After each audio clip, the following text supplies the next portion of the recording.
Why does someone you know live in a completely different reality? Not stupidity, not lies. The information they receive, the people they talk to, and their assumptions form a sealed chamber around their mind. This is an echo chamber, and understanding it explains why civilization is fracturing. Echo chamber is synonymous with social media. But the phenomenon is older than the internet, as old as civilization itself. Every society built structures preventing certain ideas and questions. Self-reinforcing belief is not a bug of technology. It is a feature of human nature. What makes echo chambers dangerous is invisibility. If you are inside, you do not feel trapped.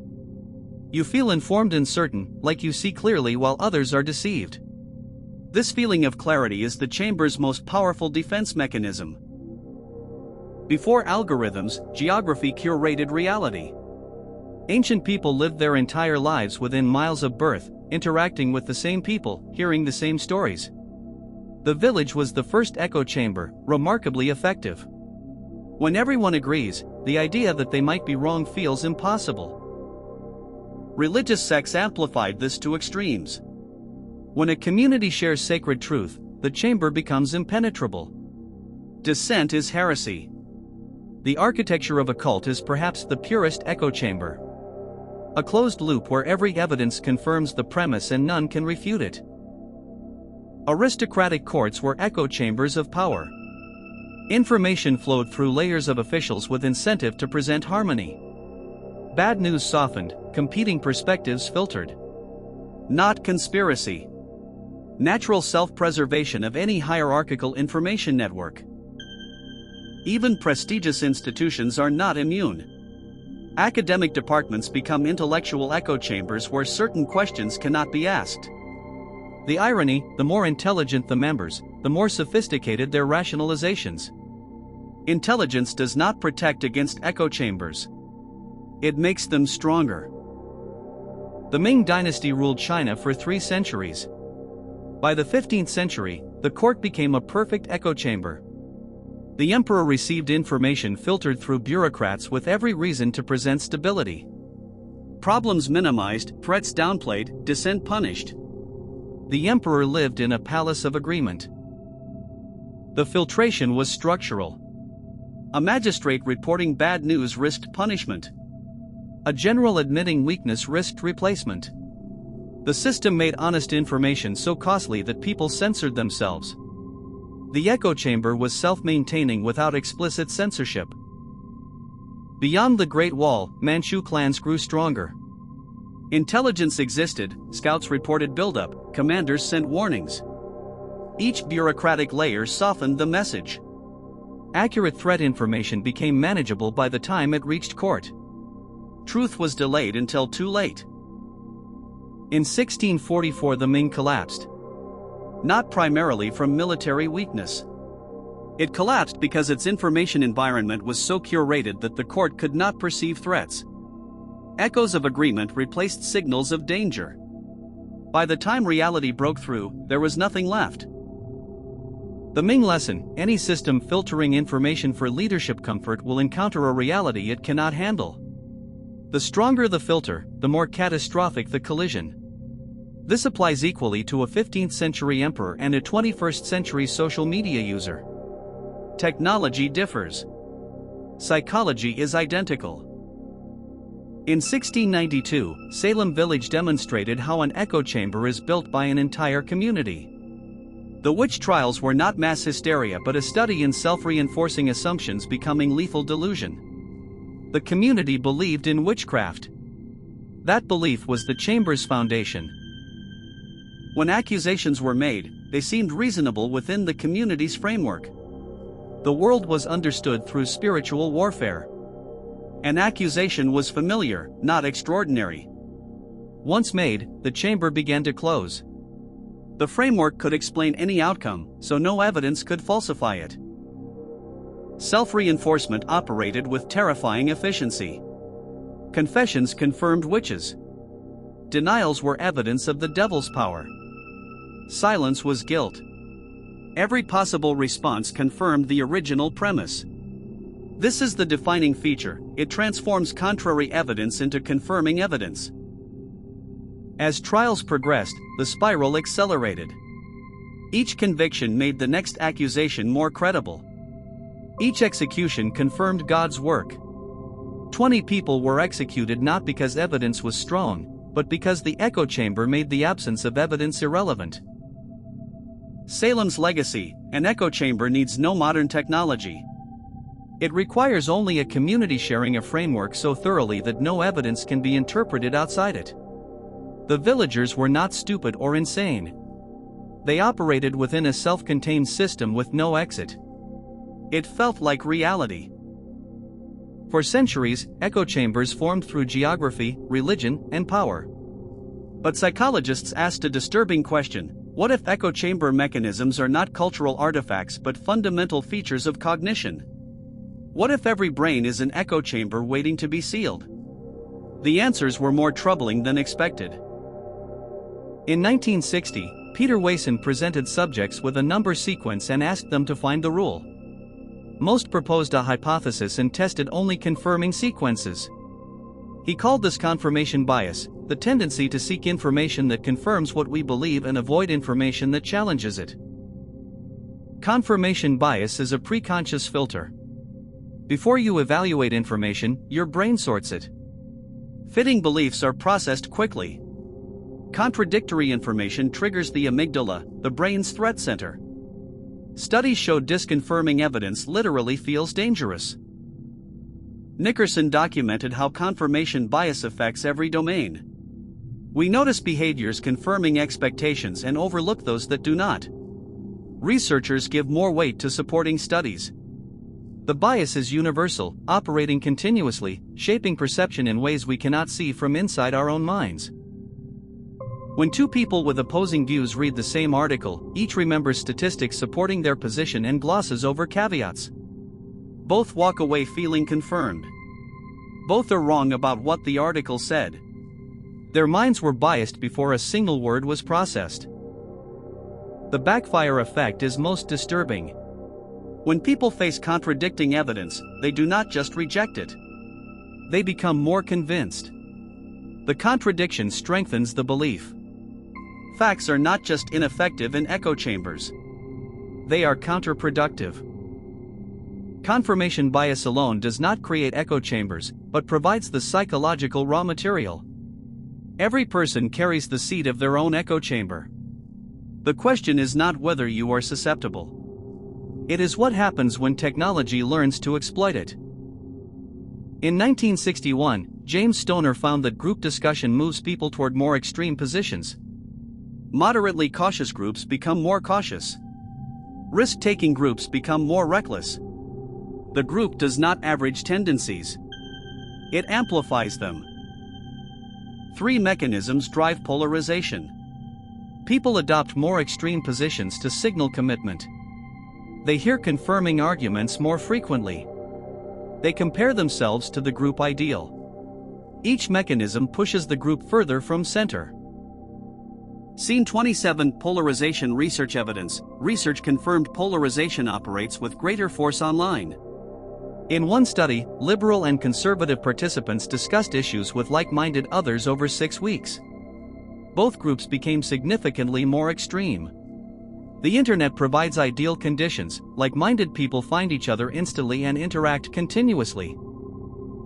Group polarization transforms echo chambers from passive filters into active amplifiers. A person entering with moderate beliefs develops more extreme versions over time. Every conversation pushes them further. The echo does not merely repeat. It amplifies. Online polarization research is conclusive. Both liberal and conservative groups became significantly more extreme over 6 weeks of like-minded discussion. The internet provides ideal conditions for polarization. People find each other instantly and interact continuously. The consequence: communities do not merely disagree. They cannot comprehend each other. They use the same words but mean different things. They observe the same events but see different causes. This is the terminal state, not disagreement, but inability to understand what the other side is talking about. In 1974, Elizabeth Noelle-Neumann proposed the spiral of silence. People who perceive their opinion is in the minority are less likely to express it. This silence makes the majority appear even more dominant, further discouraging minority expression, creating a self-reinforcing spiral. The driving force is fear of social isolation. Being separated from the group meant death throughout our evolutionary history. Conformity is not weakness but survival. When people perceive their view as unpopular, they do not change their mind. They stop talking. And this silence distorts perception. Noelle-Neumann argued people possess a quasi-statistical sense, an instinctive ability to perceive opinion distribution. This sense is not always accurate. Media coverage creates impressions that certain views are more widespread than they are, further distorting this sense. The spiral of silence creates an insidious echo chamber built on illusion. The majority opinion may not be the majority. It may simply be the opinion people are most willing to express. The silent minority might be larger. The chamber is built not by suppressing dissent but by making it feel futile. Together, confirmation bias, group polarization, and the spiral of silence create perfect psychological infrastructure.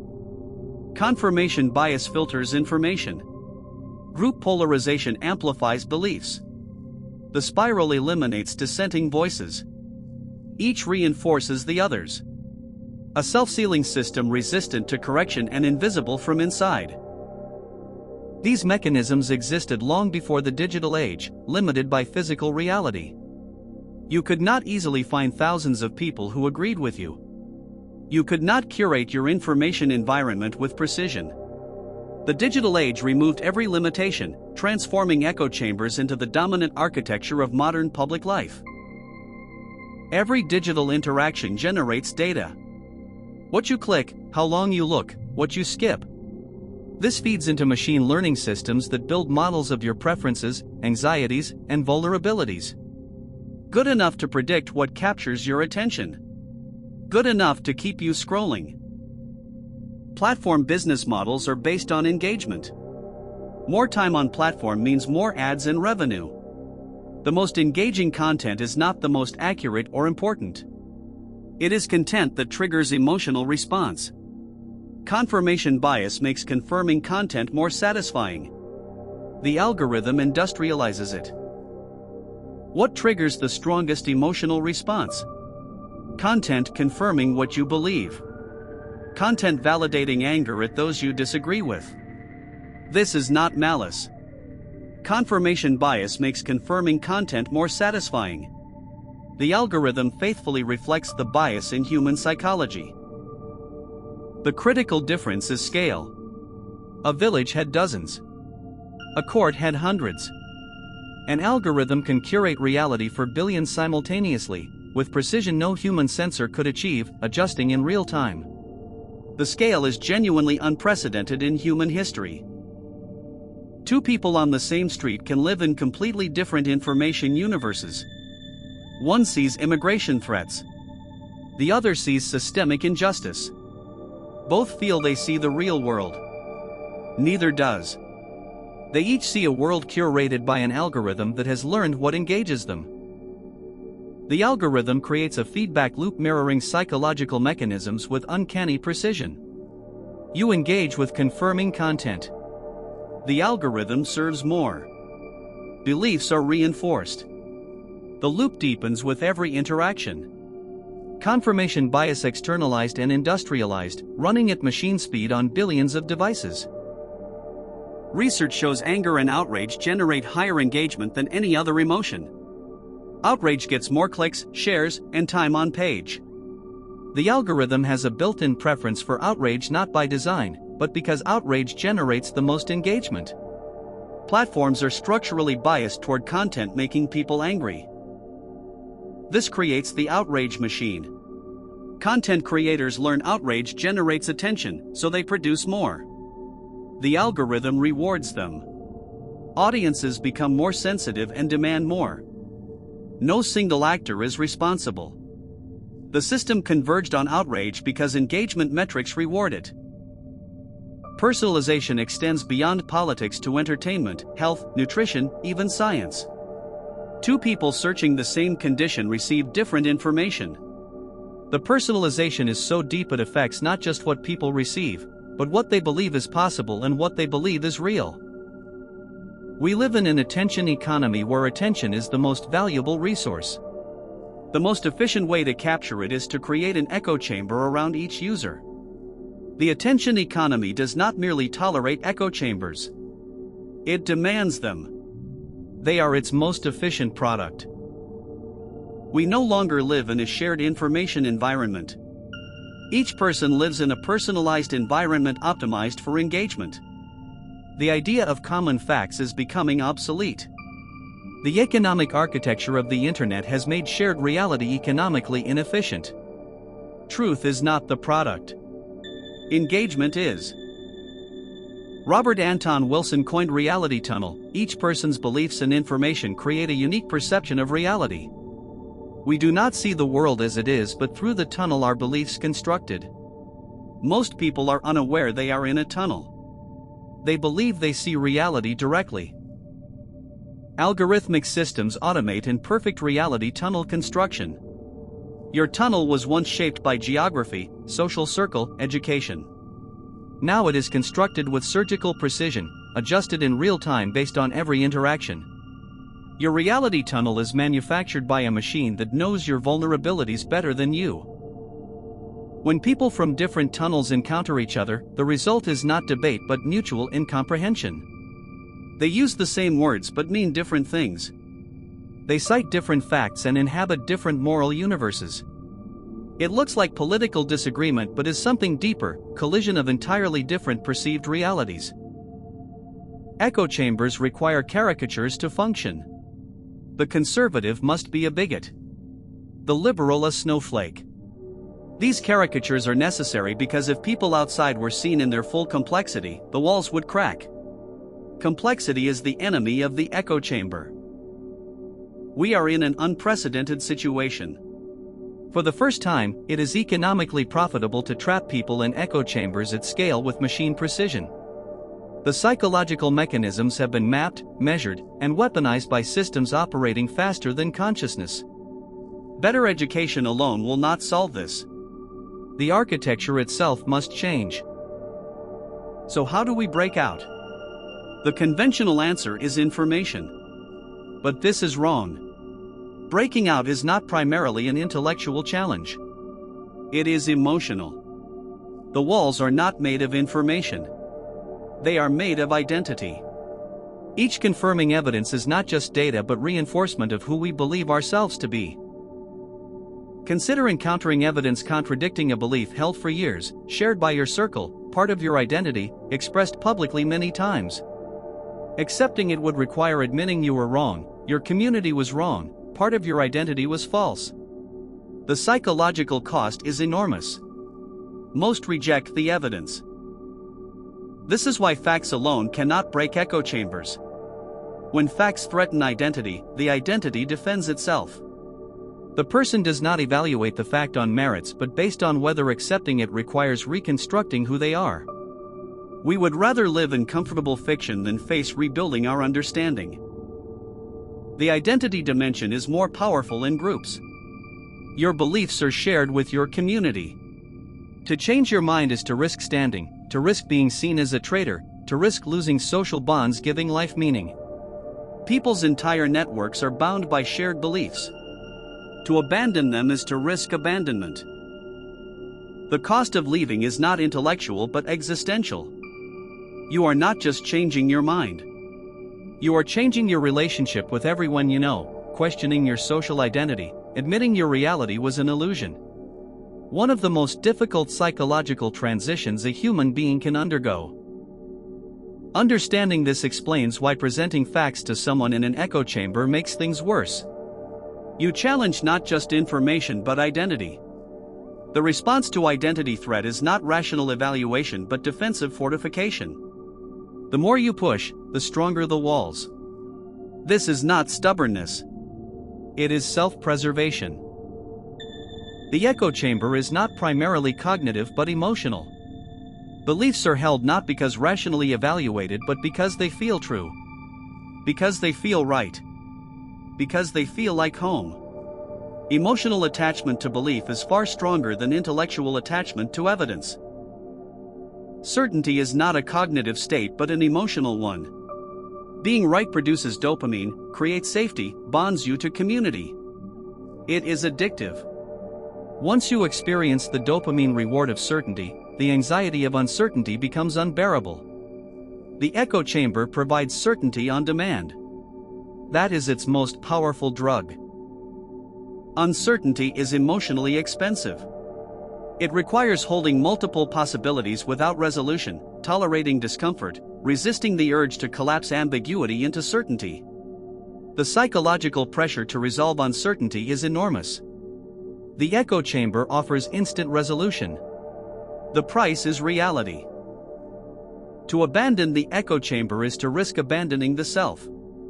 Not the actual self, but the self defined by beliefs, community, and certainty. To leave is to become someone you do not recognize. The fear of becoming unrecognizable to yourself is one of the deepest fears. It is the fear of ego death. This reframes the entire problem. If walls are made of identity and emotion, the exit cannot be found through information alone. It must come through experiences that make the chamber feel less like home. Through relationships stronger than beliefs. Through the painful process of discovering you are more than what you believe.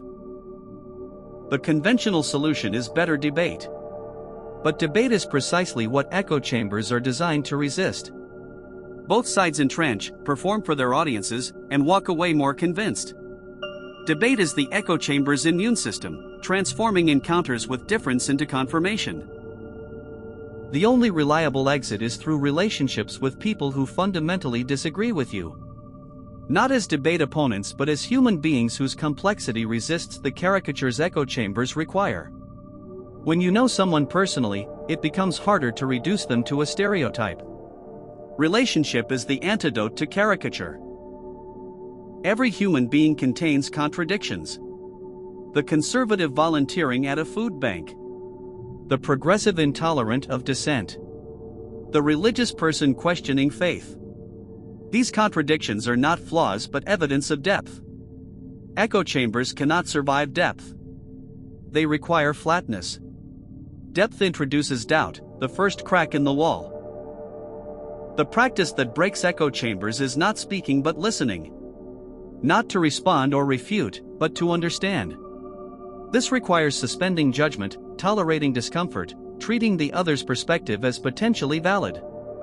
This kind of listening is rare but transformative. There is no shortcut.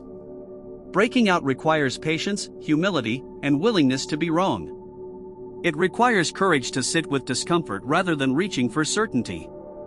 The walls are thick but not infinite. The tool that breaks them is not information. It is human connection. The echo chamber is the defining structure of our information age. Breaking out requires not better arguments but better relationships. Not more information but more empathy. The chamber tells you that you are surrounded by enemies. The truth is you are surrounded by people just as trapped as you, waiting for someone to reach through the wall. From the Ming court to Salem village, from confirmation bias to the algorithm, the echo chamber is not a modern invention. It is a human vulnerability technology learned to exploit. The exit exists but requires what no algorithm can provide, the willingness to see the other side not as opponent but as human.